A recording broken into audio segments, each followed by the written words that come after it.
Hi, and welcome to another episode of my podcast.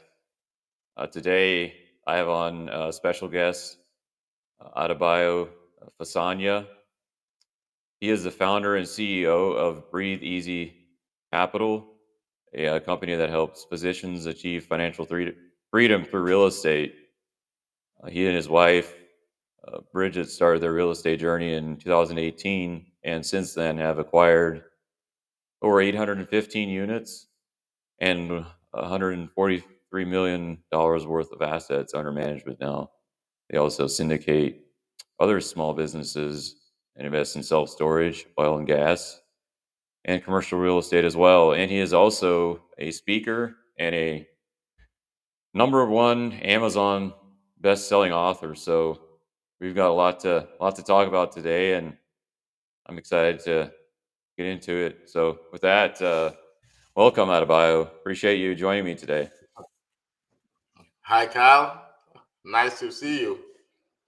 Yeah, absolutely. It's good to meet. I guess kind of face to face. We connected through I believe it was because of the LinkedIn challenge that LinkedIn you and your wife challenge. started. Yep. That we kind of got to know each other, and so yeah. If you like to just share a little bit about who you are and what you do and how you can help people. Okay. Thanks, Kyle, for this opportunity. We met about a month ago at the LinkedIn challenge, and it was quite an experience. And it definitely forms a bond because I get to read all your stories, and that's how this podcasting came to be. So I'm Dr. Fasanya. I'm a pulmonary critical care physician. I live in Fort Smith, Arkansas. I'm also we syndicate multiple assets as long as it's something that is touchable, something we can feel. So that's what we focus on. And my background, originally from my accent, you hear the accent from Nigeria. I grew up in Canada and did my medical school in the Netherlands Antilles. And I did my clinical rotation in multiple part of the United States. All my travel kind of helped me become culturally aware, and I understand the struggle of many uh, people, including mostly physicians, because we have the same pain points.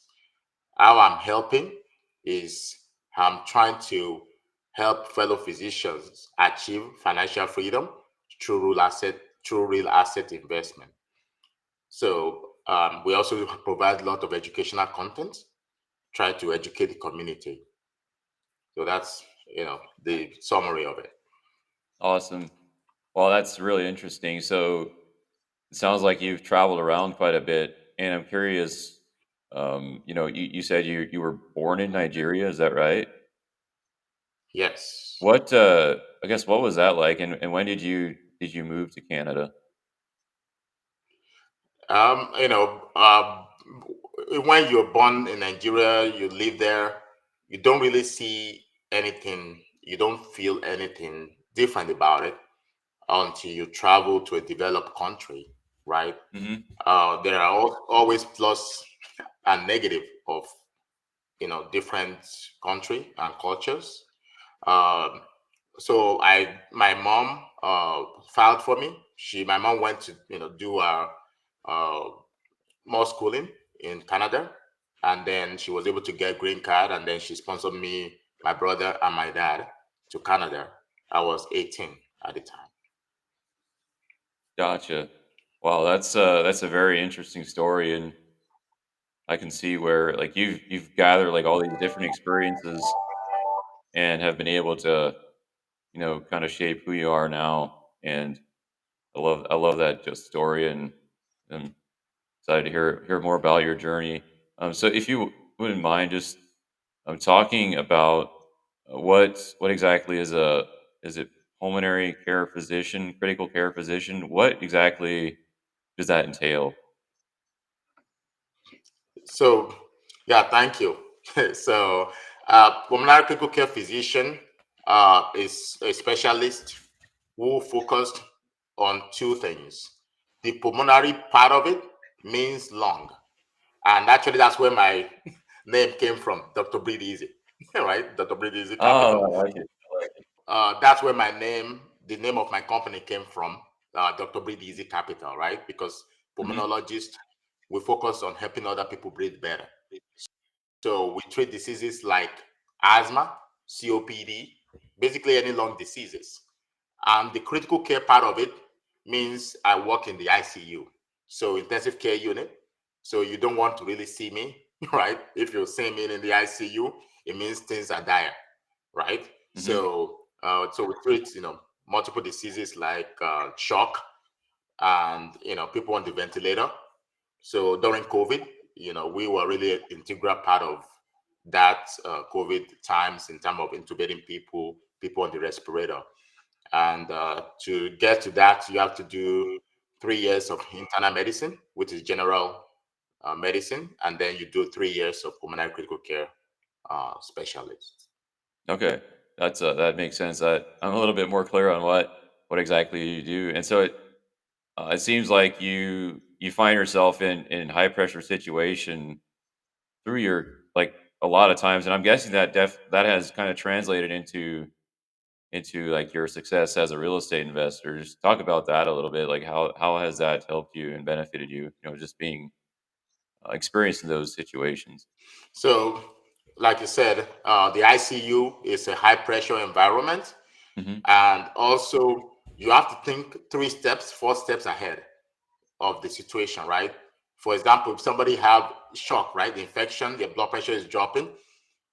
If you For every hour that you delay, there's a 7% increase in mortality, right? Like the chance of them dying. So if you wait 10 hours and they're dead, right? So it also, I apply this in many aspects of my life in the fact that first, I don't procrastinate, right? If something has to be done, I get up, I get it done immediately. Number two is also when everybody is feeling stressed and pressured, like when the economic situation is not going well and everybody's freaking out, that's when I take the opportunity, right? When your stock is 30% down, that is the time to buy, right? Hmm. It's not the time to panic. It's something as real estate. When everybody is crying and yelling, the interest rate is the highest. Oh my God. And actually we, that's where we buy, because once the interest rate drops, everybody will start selling, try to cash out refinance, and also more people are going to start buying and the price will start to go up. So I said, it make me a very calm person overall under pressure, and also allow me to think ahead, and also think multiple steps, ahead in everything I do. Hmm. So I think it's very good parallel. Yeah, absolutely. I love that. Like, I love what you said about thinking like 4 or 5 moves ahead. One of my favorite, I guess, speakers and authors as well, Patrick Bet David, has a book out that's called Your Next 5 Moves that I'm reading right now, and he talks about that a lot, being Oh, able to see ahead and how huge that is for business. Um, and I'm curious. So, you, I guess, being a physician, why did you decide that you want to do invest in real estate and other assets? yeah, thank you.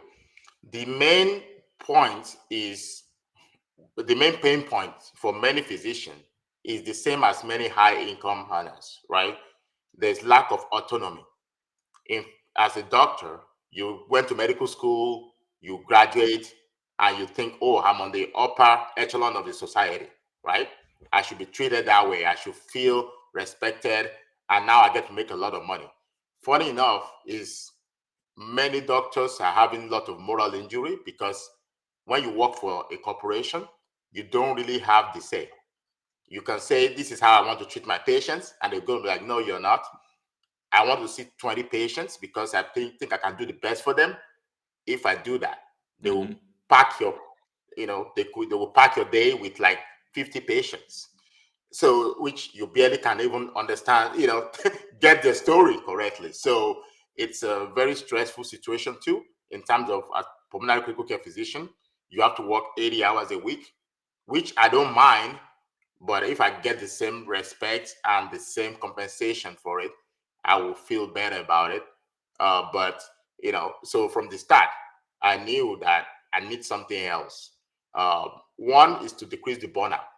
So when I started just for something else to do on the side. So when I finished my ICU, stressful position, and I, get to do blogging or real estate, to me, it sounds like a break for me to relax. I know it's not relaxing, but to me it is because it's something different Yeah. where I feel like I have more control. Like I can underwrite it. I can call this person. I can talk to this person. I can choose to take the deal, not take the deal. So it gives me a form of control in my life. And more importantly, is building the passive income. And it has played exactly the way I wanted it to play, right? Because I started my job, right, in 2018, and now I'm able to quit my W2 job, and I started my own private practice, which gives me that autonomy and kind of work optional, right? Like today, you know, I could, do half day, right? And then, I could do work the way I want to do it. So it's also giving more time with my family, more time, to smell the roses, enjoy life a little bit. So I would say, and even if you cannot achieve what I have achieved, I feel like you at least can get some of it, right? Other physicians can be able to at least decrease their hours, or you know, do step in. There are many physicians that want to try something else, like buy a business, try something else, but they're caught in this uh, kind of game in which they cannot really stop working to build another business. So if you can build a passive income for now to get to a certain level, maybe 2 days off a week, maybe one day off a week, that will allow you to think, allow you to strategize and start other businesses and things that you wanted to do, or just spend time with family, travel. So that's why I decided to do that. And I think after looking at every single asset class, I finally decided on real assets in general. Anything that is tangible, you can feel and touch. I feel like they have stood the test of time more. So, so those are the main reason. So to recap, mainly for autonomy reason, which, ability for me to live my life the way I wanted to be, for the passive income, and also for diversity, ability to do something different, and also challenge myself too, right? To be like, okay, I'm successful as a doctor. Can I be successful as a business person, as a real estate, person? And so interestingly, many of the skills are transferable. So it worked out well. Awesome. Yeah, there's so many benefits uh to I guess just the real assets in general. That's why we do it, for the time freedom, location freedom, the wealth building that comes with it, passive income, and the tax benefits as well. There's Yes. just so many great reasons to invest in real estate and real assets in general. Um, what are some strategies? I've seen you talk about tax strategies. I went through some of your posts and I saw you talk about tax strategies. So what are a couple of your various strategies to take advantage of the favorable tax code? It's like it just get better and better. So the classic ones, of course, are the 1031 exchange, right? You buy a property, let's say you bought it for $1 million. You buy another like kind property or bigger, then you roll it into the next property, then you don't get to this. So that is beautiful. Hopefully the law stays on forever, right? So another one is opportunity zone. We actually had a self storage, and it was oversubscribed in days, mainly because it was the opportunity zone, and it was I think it was 2021. It was that time when the stock was good and everybody made so much capital gains, right? So we were able to get that, and you can invest, your capital gains, right? You can invest it in an opportunity zone property. These are properties in an area where the government really wants to develop, and they want to give an incentive for people to invest in that community.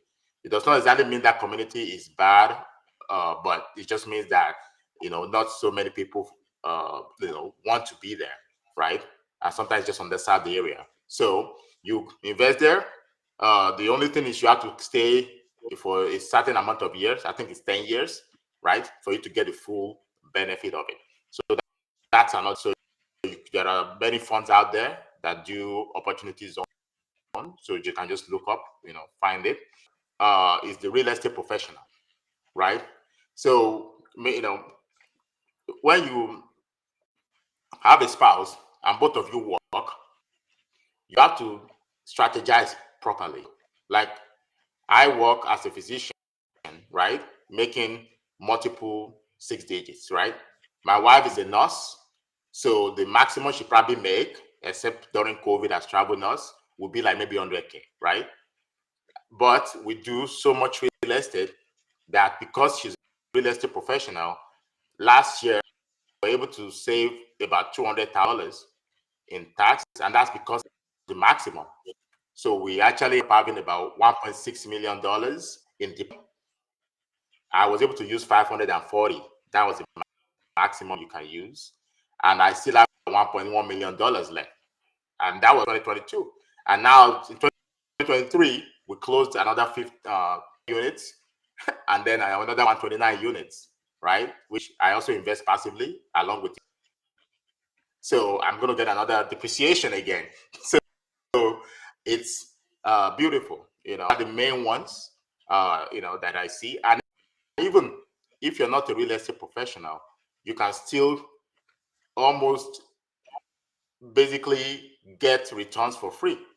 I'll go to explain it. So let's say you invest 100K in one of our deals last year now, early 2023. For every 100K that you invest, you get about $128,000 in depreciation because it's a new construction, a lot of things to depreciate, right? It's a multifamily class A property, right? Very nice and shiny. So, and then majority of that is in your first year, right? So I think it was 80% year and 60% this year. How many percent you can deduct in your first year? So you can get up to $70,000 to $80,000 in your first year.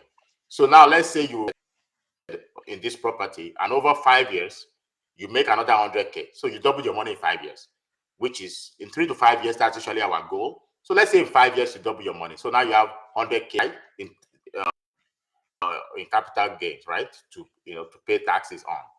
But because you have the 128,000, you can use that against it. I have another $28,000 to use for something else, but you can only do passive. So obviously, Kyle and I were going to tell you to talk to your CPA, right, and your lawyer about this. We're not tax advisor, but that's just what we've tried in our own life.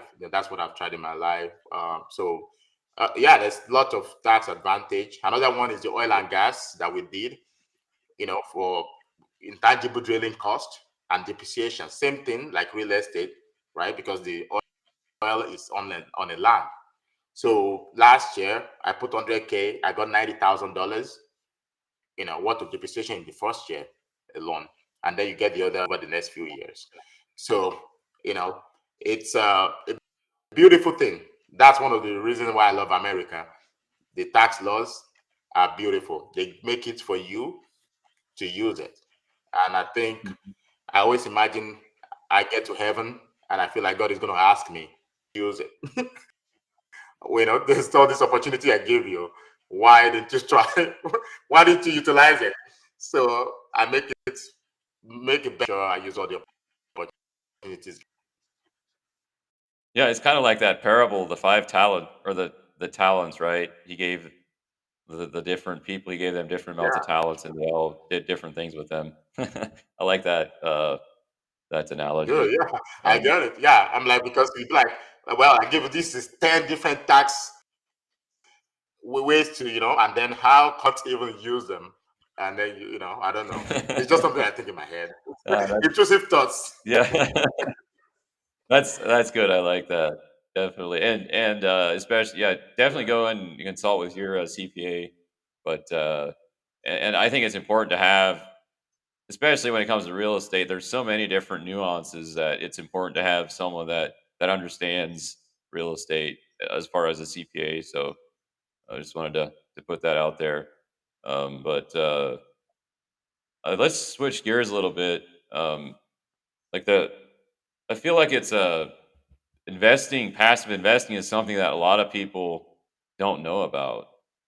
And it's like for me, like I look at the projected returns of doubling someone's money in 5 years, and that looks pretty great to me. But there's a lot of people that don't even realize the opportunity exists. So that's my goal is to educate people on that, and just guess give people an idea of what it looks like, and why they should possibly consider investing. What is your like favorite, I guess, strategy for finding investors and raising capital? So we all, of course, we pride ourselves in having a diversified portfolio. You know, our investors always find something.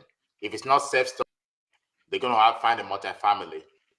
And I love real estate because assets also, and even in just real estate alone, I read an article once about there's 100 ways to make money, right?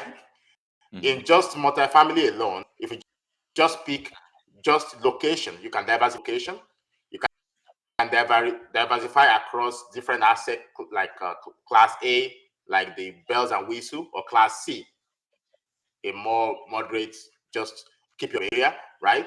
You could do new construction, you could do value add,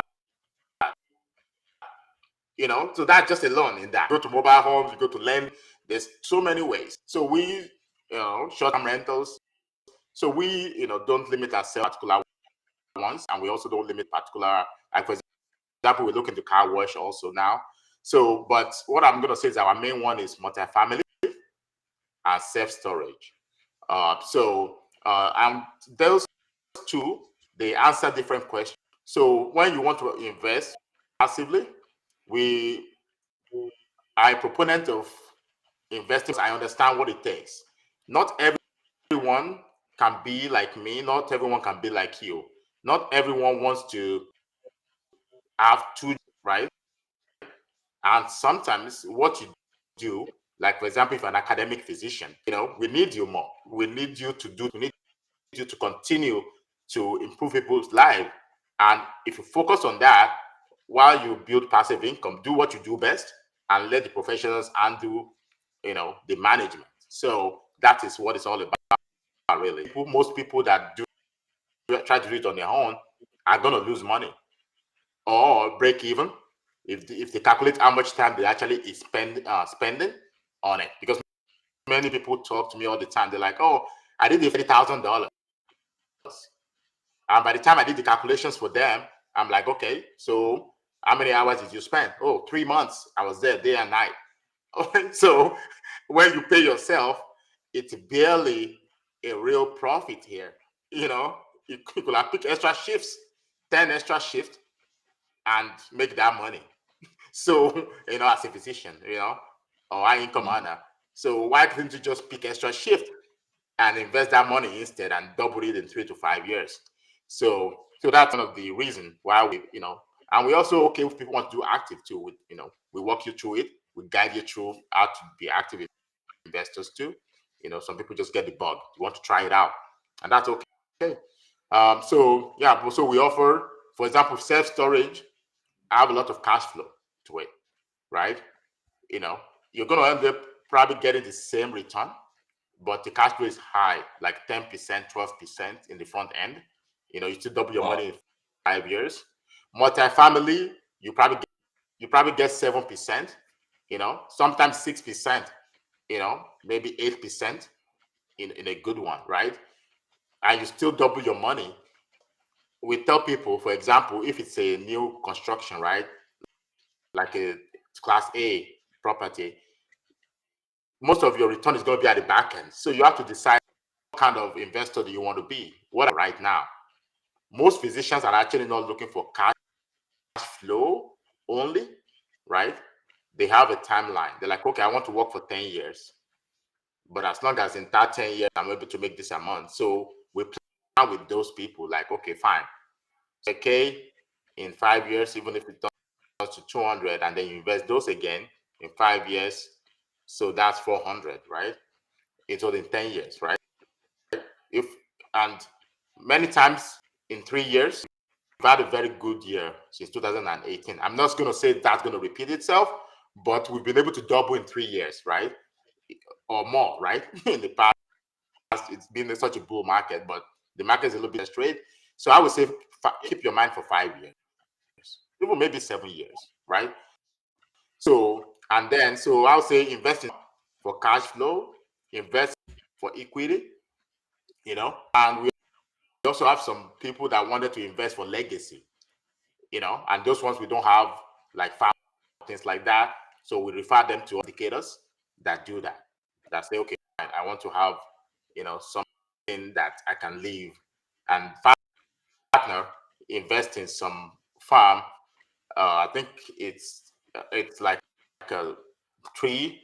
For the name of the tree, but it takes almost 20 years to mature. But for legacy, it's keeping it for the children, for the generations to come. So so you just have to decide what are you investing for. But if you're investing for cash flow, to probably multifamily and self storages, maybe a little bit of oil and gas.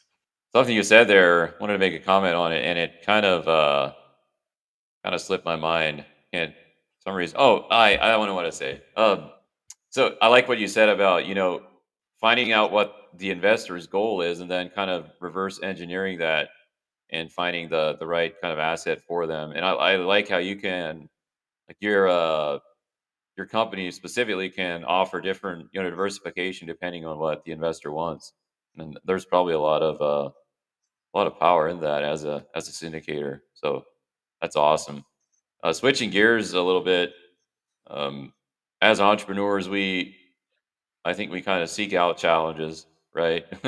Once we've felt like we've conquered something, we seek out a new challenge. But I'm curious, like, what is like a challenge you have faced that like it's a significant challenge, and also what is like a lesson you learned from that?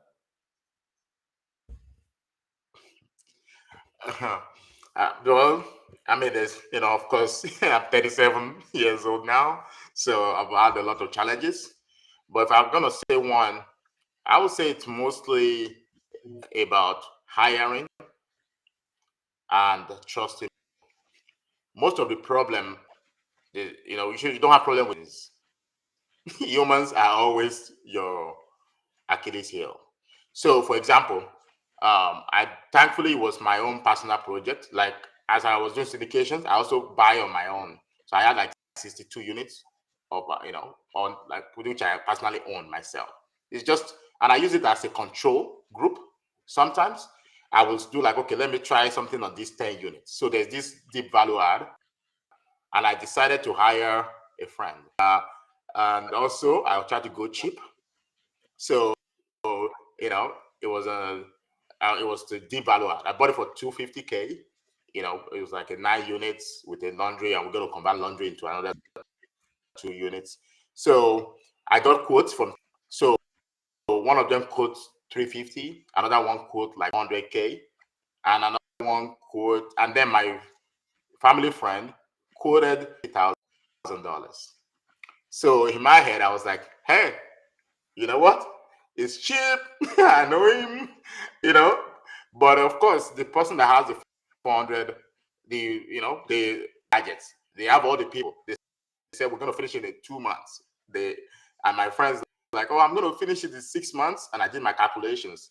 It's okay. Anyways, let's just say that I end up spending $400,000 at the end of the day with my friend, And Wow. And it it took took longer, huh? almost a year to finish Wow. that renovation. So not only do I lose money, I lost time, and and also destroyed completely. But kind of the friendship is not the same. So it's one thing I'll say. But what I just learned is hire people based on capability. It's not you can have family or your son that does good job, but they have to prove it. If they're good at it, then they're good at it.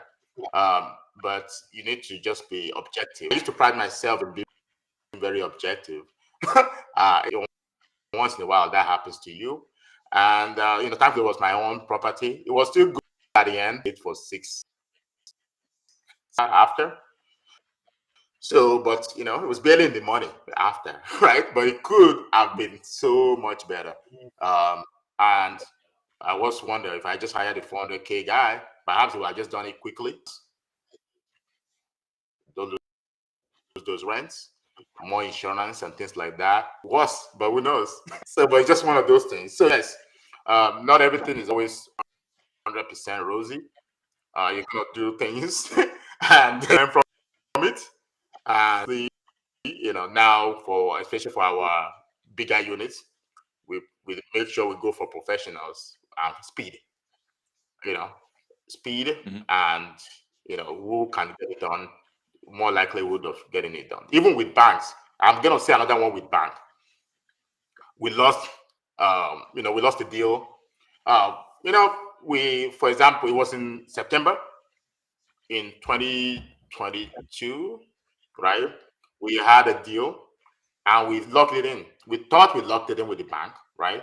It was 5%, but that was when the interest rate was going up. I think we locked it in like maybe 4%. But by the time the 3 months is over, while we're doing the due diligence and everything, I think it was like 7% by then. So the bank, which I thought everything, so your underwriting is by 4%, like that percent. Maybe you put another one on top of it, maybe two, but you're not really trying to underwrite for four or three more above it, right? So it basically killed it. But the thing is,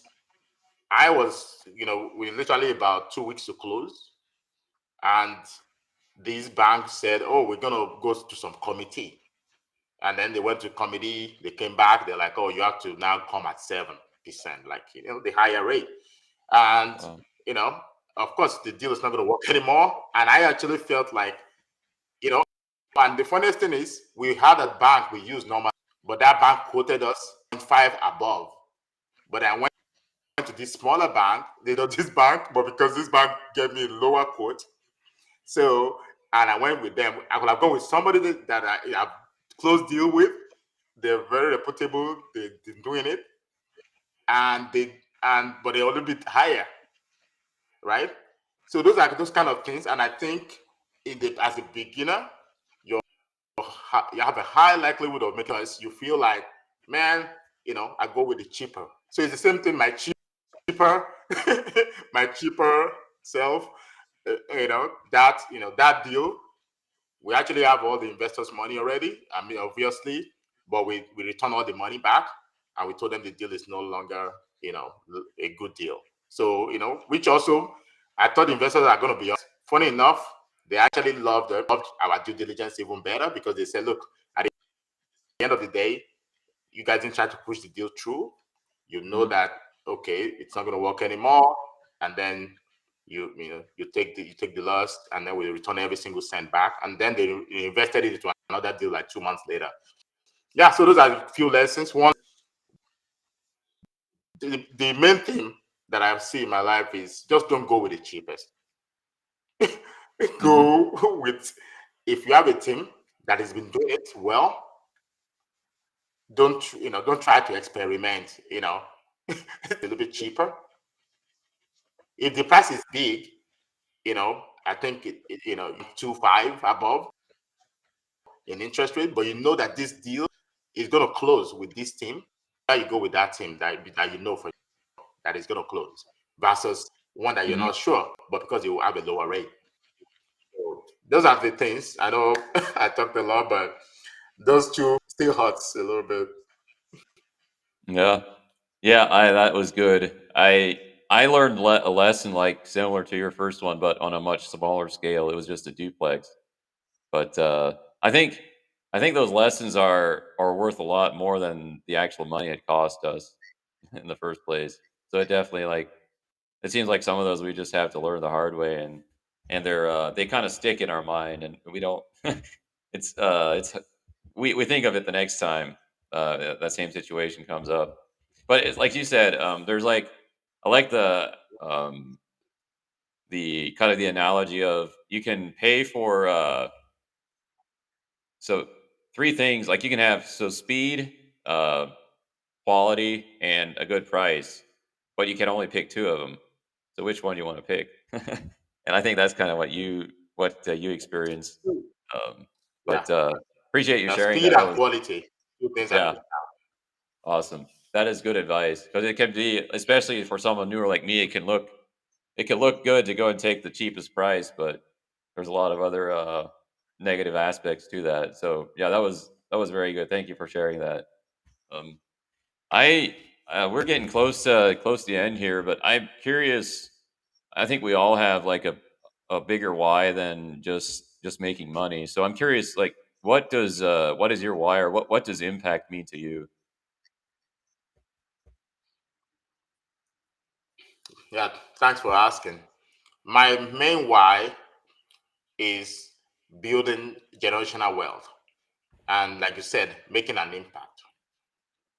And for me, when I say generational wealth, it came from I grew up for poor. It's not everyone that is from Nigeria is poor, but I was not in the big city, right? I live in like a smaller town, and you know there's about 11 of us. When my mom left to Canada, me and my brother live with another of my cousins, which already seven boys, with two of us, nine boys, and then the father and the mom in a four-bedroom apartment. And I was, slept on the floor for like throughout my childhood, without thinking two of it. You have to wake up in the morning, go fetch water. We don't have water.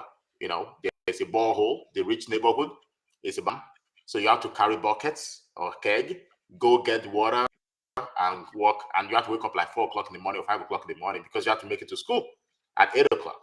So you have to do all these, you know, shower, eat, do all those, and then sometimes you have to get for your parents, right? For the parents, for like my uncles, my aunt.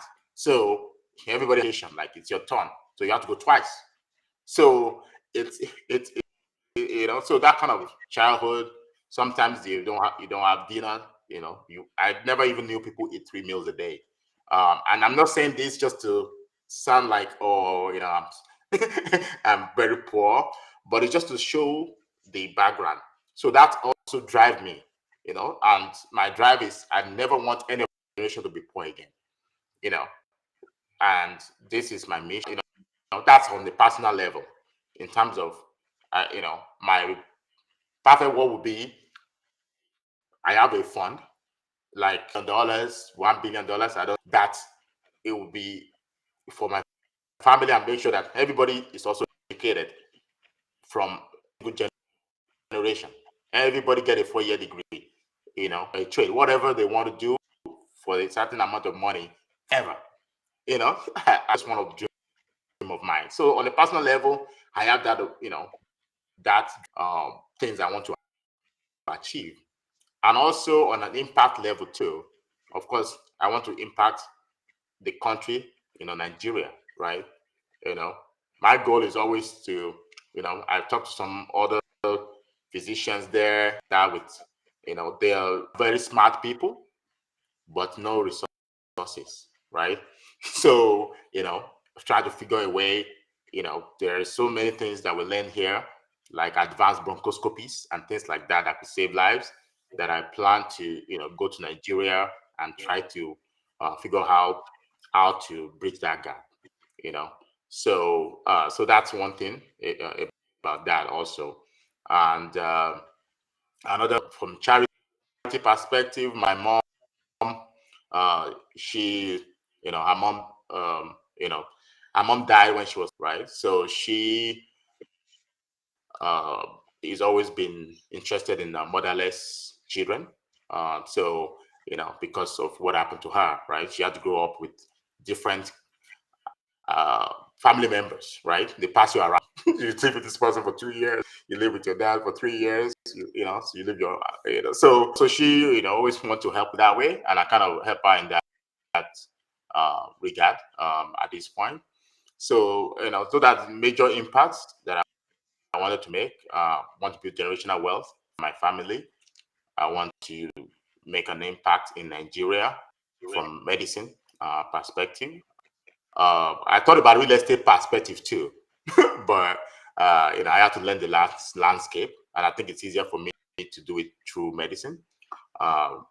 Much better, and uh, also, educate people, make sure people are more savvy than they are now. And I have a blog. I wrote a chapter in it, and I try to do as many of these podcasts as get my message out there.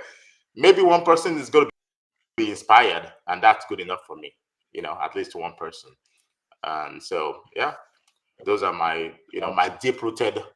What I, if I could, you know, wave a wand and I make it happen. Yeah. I'll make happen.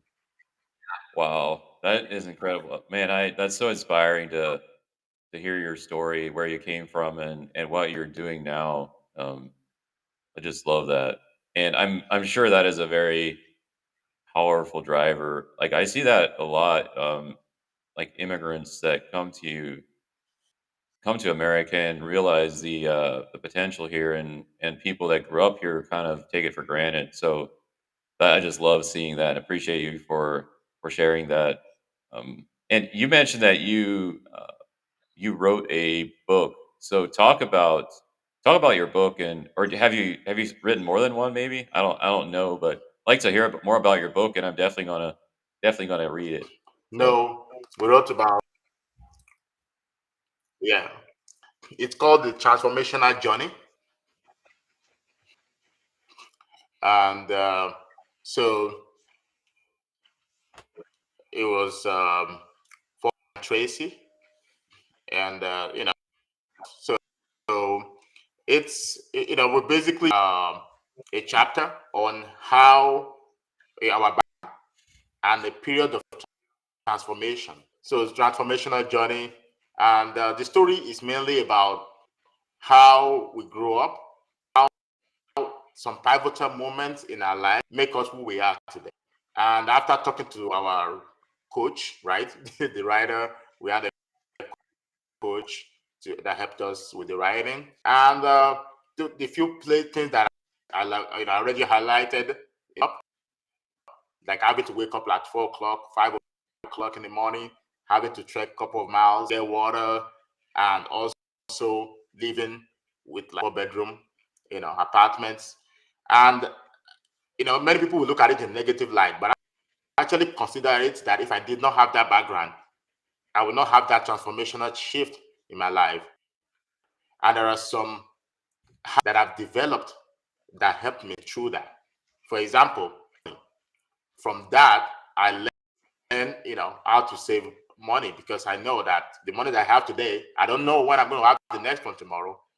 But then that also brings me to scarcity mentality. So then I'm fighting that now that I have some money, you know. But it's transformational shift of me being diligent. I wake up, I still do the same. True. When during medical school, I wake up and wake everyone up like at 5 o'clock and say, let's go to the anatomy lab before the lab opens, so we can quickly identify some of this. So, and everybody in my group end up getting in the course. I had a 99 in anatomy, for example, right? So it's that kind of which translates. It's all in Shaolin training, right? As you're a child, but you grow up like that. I also talked about a moment I got to Canada. I had a factory job for a while, and I decided to quit it, and I went into a sales job selling security, ADT security system, and I learned a lot about that. like about sales. And I think it's also pivotal to how I'm a better capital raiser, right? Ability to connect with people very quickly. Because when you knock people's door, you have 5 seconds to whether they like you or they look or they lock the door back or even they open the door sometimes. So your pitch have to be super awesome immediately. Dog, you can quickly talk when they cross the street. Does your dog, you see you're very close to the street, your dog, sometimes wander off, right? And they say yes, once in a while. They chime on their neck that when they cross the door, it will make some noise, it will let you know and notify you. So you adapt yourself very quickly. I think, and that summer, I made like $8,700. And I felt, at that time when factory job was paying, I mean, I felt fulfilled that summer because I was like, man, if I make one sale, I make $250. Whereas if I work factory job for a whole week, I make $250. So, I just keep it in my head that today I only have to make one sale. And it doesn't matter how many doors I knock, how much I'm tired, if it might be 12 hours in and I knock the last door, and sometimes that last door that you make that sale. So that also shows story of persistence, right? And tenacity. So I just Mhm. felt like many things I've done kind of brought me to where I am today. And my personality was being shaped without even me knowing it to be a successful entrepreneur.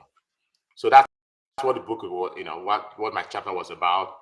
And there's not only my story, there's many other people's story in the book that I also read and I think inspiring. So I recommend you get the book. You know, all the proceeds goes to charity. But yeah, I'm just happy to be out there, and I like having the opportunity you giving me today to be able to tell my story. Awesome. I will definitely go read that book, and I will also put the link in the description for people to go find it. And I'm super interested to read it and learn more about your story. And well, I think this is a good way to end it.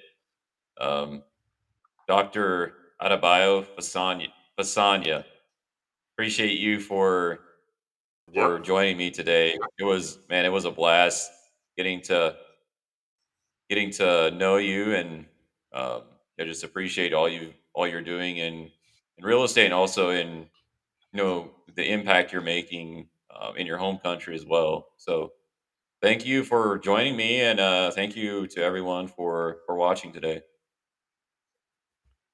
Well, thanks, Carl. I really appreciate the opportunity, and I'm looking forward to your growth on LinkedIn, man. You're catching up so fast. I see post. Very good Uh, engagement. I I, like I'm it, man. I got a long way to go, but I'm just gonna try to be consistent. So That's what it is. yeah, I mean, we'll catching definitely. up is different. Yeah, in 10 days. All right. Okay. Okay. Thank Yeah. you. Definitely. All right. We'll see you.